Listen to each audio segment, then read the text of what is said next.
Welcome back everyone, it's time to continue our journey through the New Year preview live. Today we're going to be taking a look at the Age of Sigmar stuff. There's so much Ossiarch Bone Reaper stuff going on here, and a lot of it looks very, very fun, which is nice. This video is sponsored by Warmag. We'll get to them in a little bit though. We've got to start out with the lads made of bone. I mean, that teaser image that we saw, that was a big pile of like chicken bones. I feel like it was pretty on the nose in the end. It was definitely, could have been Flesh Eater Courts. There was a chance, but just that much bone it had to be. It had to be the Ossiarch Bone Reapers. And they started out pretty strong, to be fair, with one of the most ridiculous things. The Liege-Kavalos on War Chariot. Now, the chariot isn't the ridiculous part of this, to be fair. The ridiculous part is whatever those horse things are. Like, the Ossiarch Bone Reapers range I really, really like because it has this really odd mix of like extremely humanoid looking things, but the way the bones are placed upon them in terms of like forming armour and the fact that they're like made of multiple souls, they're almost skeletons but not quite. I don't know how else to put it. And these horses, these horned horses, they have a very similar vibe. Things like the spinal columns having those bits of extra bone growth coming out of them. The fact that as well, the structure of them is very similar to that of the... it's not the Mortek. The really annoying to put together guys that I always forget the name of. These guys, the Morghasts, god damn, I've said it before and I'll say it again. I absolutely hated putting one of these together, so much so that I didn't even do the second one. The thing is, at this point, I think my memory of the experience is making it seem more tedious than it actually was, but it's still strong enough that I just can't be bothered. So I don't know whether I'm inflating it in my own head or whether it really was that bad. Either way, the horses have got a very similar thing going on, which I really like the look of, at least. It's a very fun visual style. The way the armour is kind of integrated and laid into the bone is very, very fun. Also the fact that some bone is structural but some seems to be decorative. It's just a very neat vibe this faction has overall. The actual Liege-Kavalos looks great. I mean, the Ossiarch stuff for the most part I do quite like. I have to admit I prefer their bigger, chunkier units, but they've been growing on me as a faction as a whole for a while.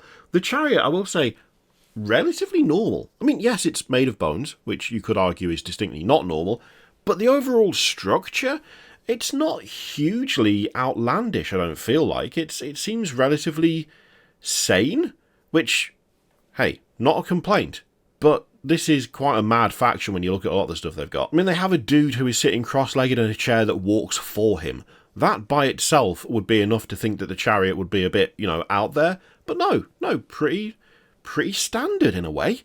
Also, the horses' tails are really weird, and I don't know why. I think maybe because horses' tails are usually just hair for the most part, and that is a lot of, like, weird spinal cord nonsense with, like, a stinger or at least, like, a claw on the end.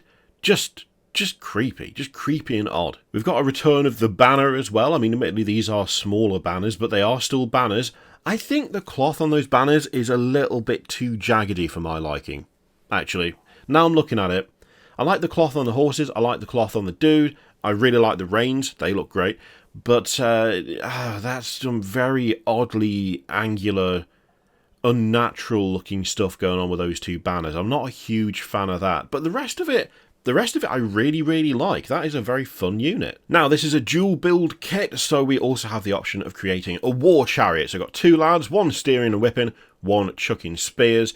I do like when they do the like the horses painted in a more natural bone colour. Like I think there's a couple of different cavalry options for this lot, or at least there's cavalry and then you've got a few leaders like HQs on horse type animals. Not necessarily horses, just mounts in general. And whenever they do the skulls in a natural bone colour, it just looks way creepier than any other kind of paint job, for my money. It looks a little bit too, like it could be real.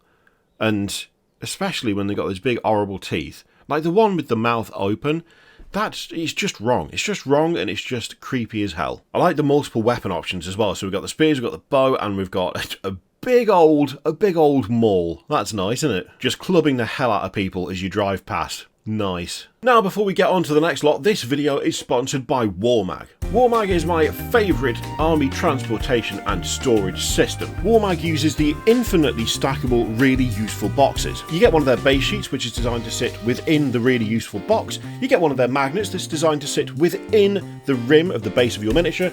You place them in, and then you shake them around. And they don't go anywhere, and it's nice because it means you can travel without worrying about all your stuff breaking in the car. Now, if you're in the EU and you've been wanting to get yourself some Warmag action, I've got some very, very good news for you, because Warmag now has an EU website. Orders placed on this site are shipped from Germany, which means no custom charges and reduced shipping rates for EU customers. Right now, the Warmag EU website also has the new box builder system. There's a variety of different sizes of box. You pick the one that you want, then you pick what base sheets you'd like. Let's say we want purple haze on top, and let's go for a bit of berry blast off on the bottom. Then add whatever magnets you need, and it'll all arrive in one handy bundle. This feature is going to be rolled out to the UK website. Let you know when that happens. Now, if you use my link in the description or in the pinned comment down below, or use code KIRIOTH at checkout, you will get 20% off your order when you purchase from Warmag up until January 31st midnight. Thank you very much to Warmag for sponsoring the video. Now let's get back to it. Next up for the Ossiarch Bone Reapers, we've got the Liege-Mortek, who looks absolutely solid. Excellent helmet. Love the helmet. Very over the top. That big old crest is mad but fun. The sword is maybe a little cartoony for me. Maybe a little bit. It's fine. It's okay. But the overall kind of, I don't know, the overall vibe of the model is really, really nice. I like that he's got this kind of, he's got the cloak. He's then got a big clasp on the cloak. And then from that clasp, there's like a sash, but it's made of bone. That is just mad. I mean, I like it, but it is a bit mad. Also, the sash around the waist as well, that looks really, really nice. The cloth here is very nicely done. I like it a lot. It's not quite as angular as some of the other stuff they've done for, especially like the death factions. They love a bit of weird angular cloth. This isn't quite as bad as some of them. There's a few harsh angles on it, but overall I think it flows pretty well. The armour looks great. I do like that segmented shield sort of thing going on with the offhand there. I'm kind of struggling to make sense of it in a way. I mean, it does help that I really like the armour that the Ossiarch Bone Reapers have. I just think that segmented look and like kind of overlapping plates, it's just very cool. It's very cool, and then it being trimmed with those like bone textures. It's a good design, right? I'm also a big fan of the little bird that's got a skull head but a normal body. Oh, okay, I see. It's a shield. That makes sense, doesn't it? Alright, that does make a lot more sense than what I initially thought. That makes far more sense. Maybe it's because I haven't had any coffee yet, but it does read odd from that angle. But yeah, looking at it like this, oh, yeah, shield. Shield, obviously shield. I love the way it's digging into the cloak. The fact that the cloak is partially wrapped around it and you've got the point of the shield very noticeable there. Oh, that is a great cloak, actually. From the back, that looks so good. The texture on it is really, really nice. The way it flows, where you've got these kind of, like that harsh point where the shield is like poking into it. Oh, that's nice. I think for my money, axe and shield plus the helmet from the spear version there is, like, that's peak. That is the peak build for this. I really am getting, like, proper hunger to paint cloaks and clothes at the moment. I think at the moment, the stuff that I'm painting is mostly armour or vehicles. Like, I'm painting, at the moment, like, boats and stuff, flying ships for D&D, and one of them is a Caradron Overlord ship, which is so much metal. It's just so much metal, and I like painting metal, and I like painting armour, but it's been a while since I've painted, like, a really good cloak, and so I keep seeing stuff, especially through this preview, that's like, oh, look at the cloth on that, I want to paint that. This falls under that category. I'm going to find an excuse to have this guy, because, I mean, I want to paint that so badly. But yeah, that looks solid. Really, really good. Next up, we've got the Mortarch Triaxes. We've got bows. We've got actual ranged bow-wielding units for death. That's nice. It's nice, isn't it?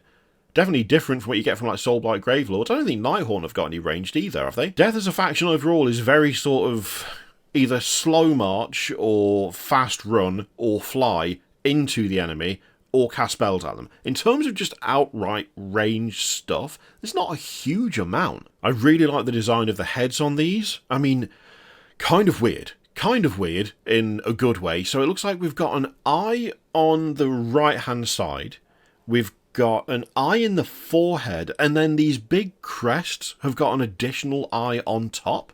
Now, it's whether the ones in the forehead and the crest are just like decoration, or whether they are also eyes.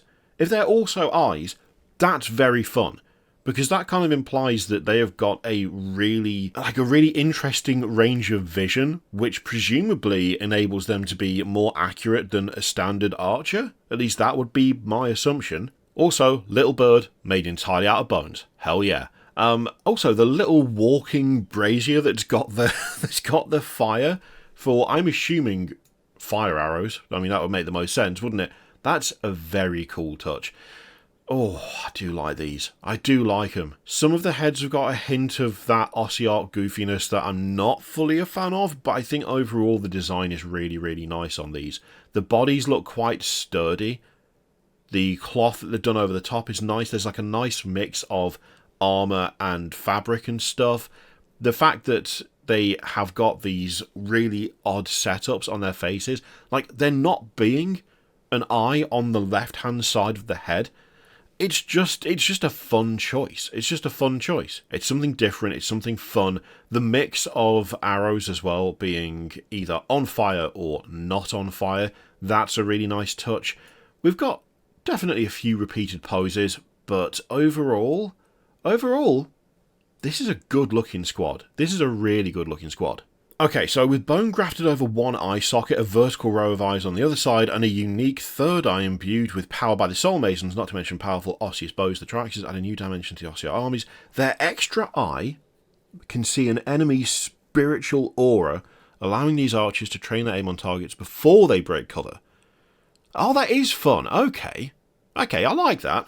Also, I love the fact that the balefire braziers, their flaming volleys cause existential dread to consume foes who witness their comrades set alight. Now that is fun. Silly? Yes. Fun? Definitely. And to be fair, I think reasonable in many ways. I mean, if you see your mate get set on fire by someone who's just launched an arrow whilst you are in cover, but they can see you anyway because they've got 3 eyes, 2 of them on one side of their face and 1 sticking out the top of their head, I think that would cause an element of existential dread. I mean, I don't necessarily think that it has to be magically induced even. I think it would work either way, but I do like that. That is fun. We've also got Mortis Reapers, who are the most assassin-y looking sneaky assassin units I've ever seen. I mean, the cloaks are... they're so good. They just look great. I mean, they look like stereotypical sort of sneaky lads. They've got the torn and tattered cloaks. They've got the smoke. They have an array of alarming looking weapons. Really, you can tell what these things are for just by looking at them, which is not a bad thing at all. The poses, I think there's a good range of those. That's nice. The weapons, I quite like. The smoke effects, some I like more than others. To be honest, smoke effects from GW are very hit and miss for me. Some of them I'm like, oh hell yeah, they've nailed that. Others, they look a bit gloopy, and I mean unnatural isn't the word, because sculpting natural looking smoke is hardly an easy thing to do. But I think some of them fall too close to looking like marshmallow. And I don't know, that might not be the right description, but that's how it always kind of presents itself in my head when I see one that I'm not a fan of. It just looks too spongy, too corporeal, I think is probably the phrase. Is it? Don't know. But these, for the most part, these look alright. I do really like this unit though. I like them a lot. The bone growths out of the shoulders, very, very cool. I like the way they've done the hoods and the collars. Those look great. Also, a variety of like ways in which they're holding the weapons is a nice little touch as well. They look like sneaky undead assassins, which, I mean, clearly that's what they are. There's also Battleforce on the way, so the Null Myriad Phalanx, which obviously contains none of the new stuff. It is alongside the new Battle Tome though, so to be expected at this point, let's be honest. And there's a new Spearhead, the Kavalos Vanguard.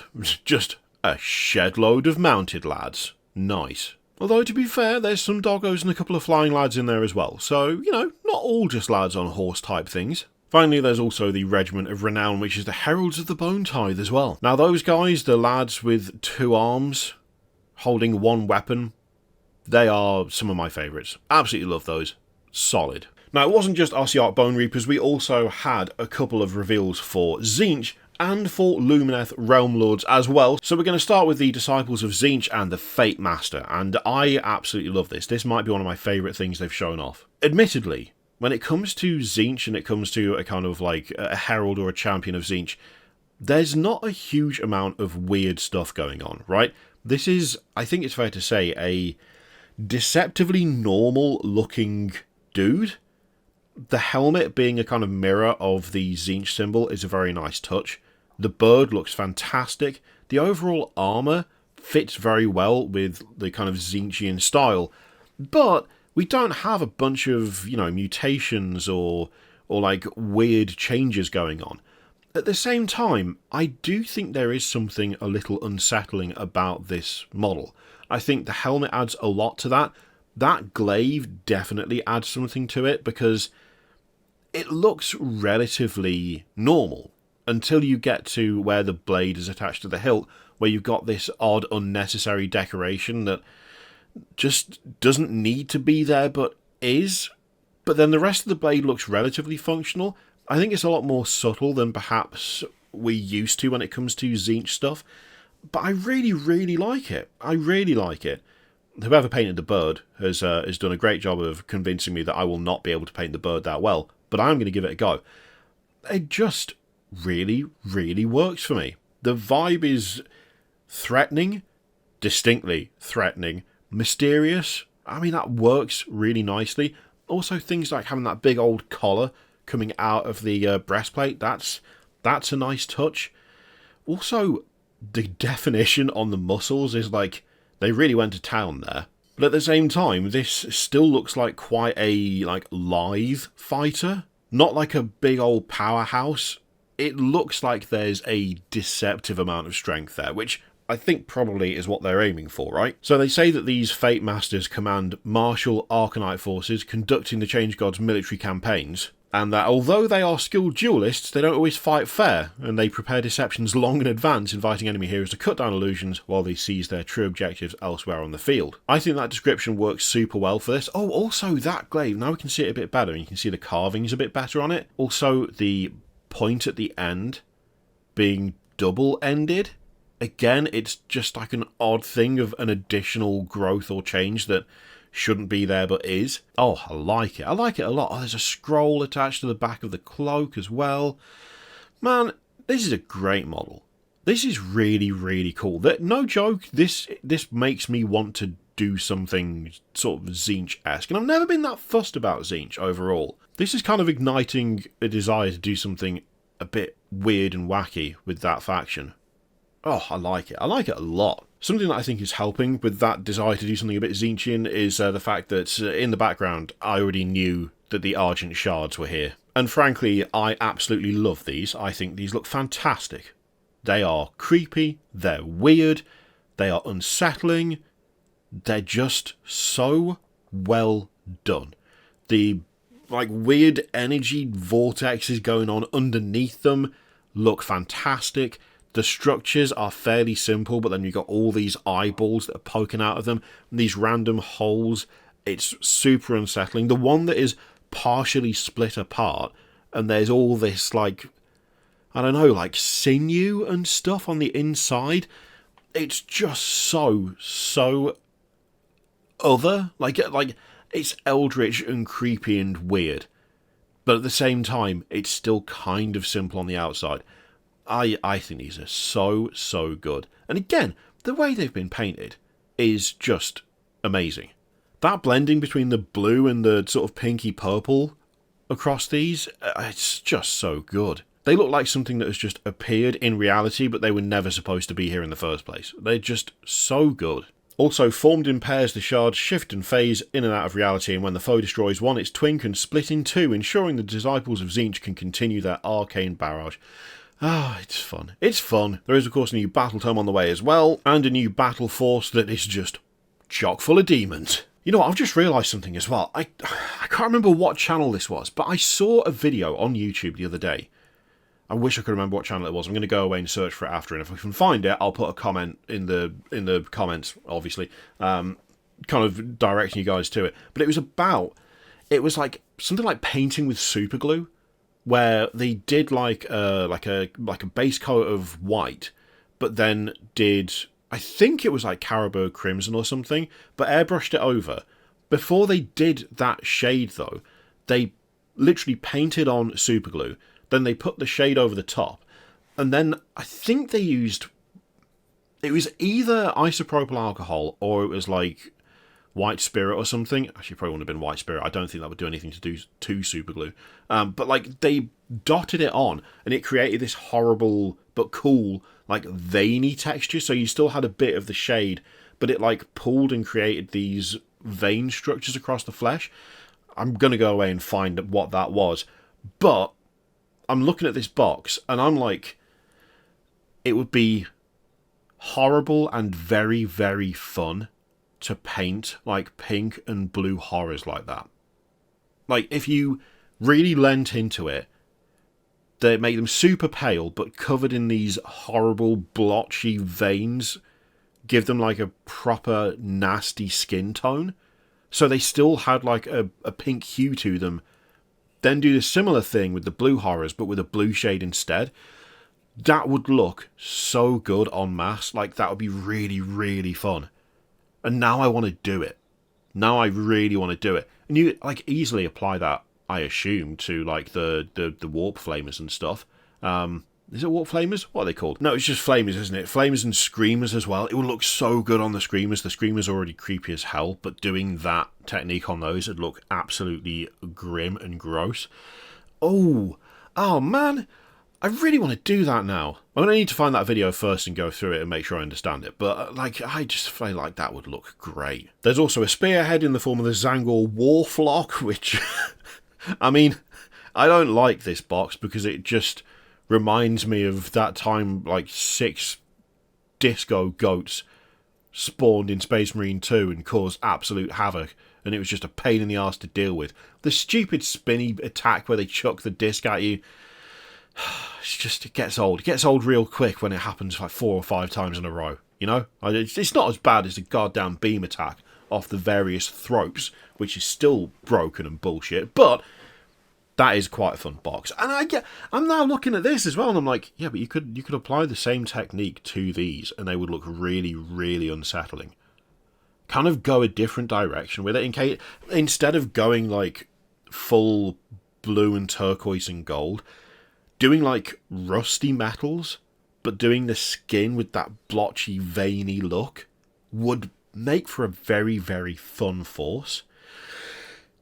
I have a horrible feeling I'm convincing myself to just start a Tzeentch army for no reason at all. Like, I've never really thought about it before. I've printed like a Lord of Change proxy, but that's it. I only did that because it looks cool, and that was it. I didn't really think about anything beyond that. But now I'm like, I kind of want to do that. And I thought I wanted to do the Space Marine, the Renegade Space Marines thing.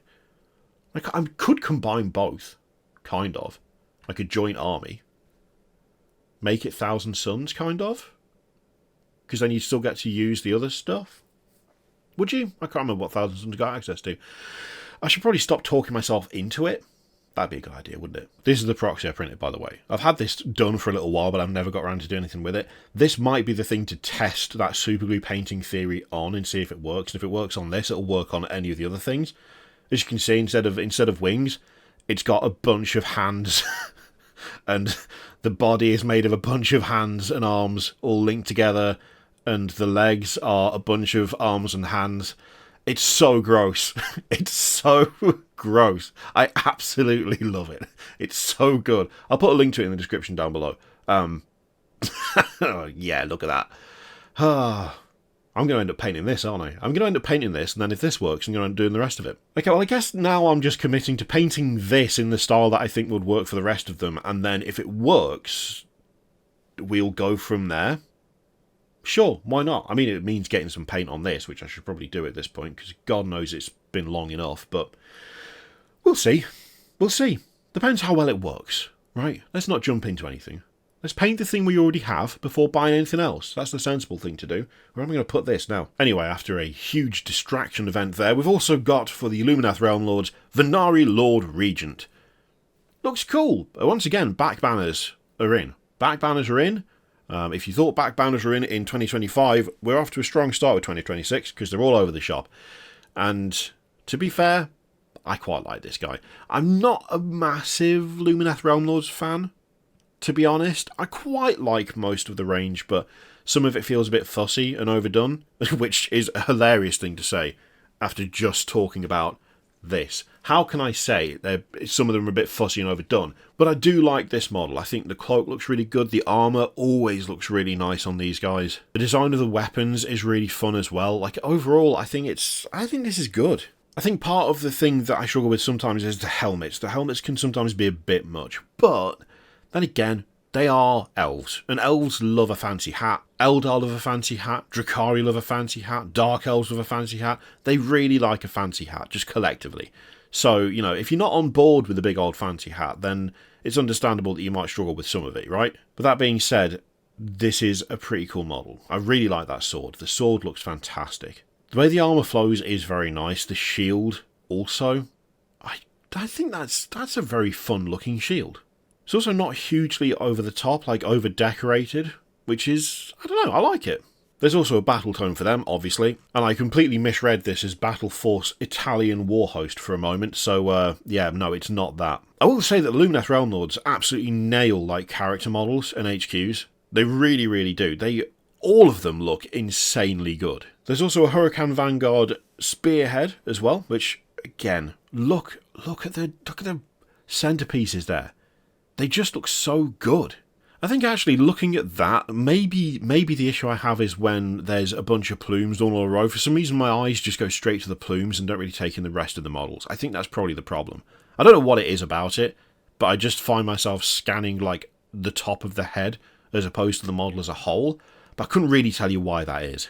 And there's also one of the weirder regiments of Renown boxes, a guy and a bunch of sigils. I don't know why this feels weird. It kind of does though. Anyway, there you go. That's the Age of Sigmar stuff from the New Year Warhammer preview, live preview. Some quality stuff in there, frankly. Some really nice stuff. And apparently might be the cause of me starting a Tzeentch army, which is not what I had on the bingo card for 2026. But here we are. That just seems to be how things have worked out. I am genuinely going to edit this video and then go and spray that. I'm going to have to clean it first. It's a bit dusty. I'm going to go and spray it so that I can just dive into trying to paint it in the manner in which I need to look up the video for how to do. But if it works, there's going to be a whole lot of Tzeentch hobby videos on this channel in the near future. Oh dear, but I've already got so much more to paint. No, it doesn't matter. So I'll just somehow invent more time. Or just develop a way to have more time in the day. Add an extra 2 hours into every day and it'll be fine. Anyway, thank you very much for watching. Thank you again to Warmag for sponsoring the video. Again, check them out using the link in the description and the pinned comment down below. Don't forget to use Kiriath at checkout for 20% off up until the end of the month. Let me know what you thought of that lot in the comments down below. If you find that video before I do, then by all means, please let me know which one it was. And I will see you for the next one.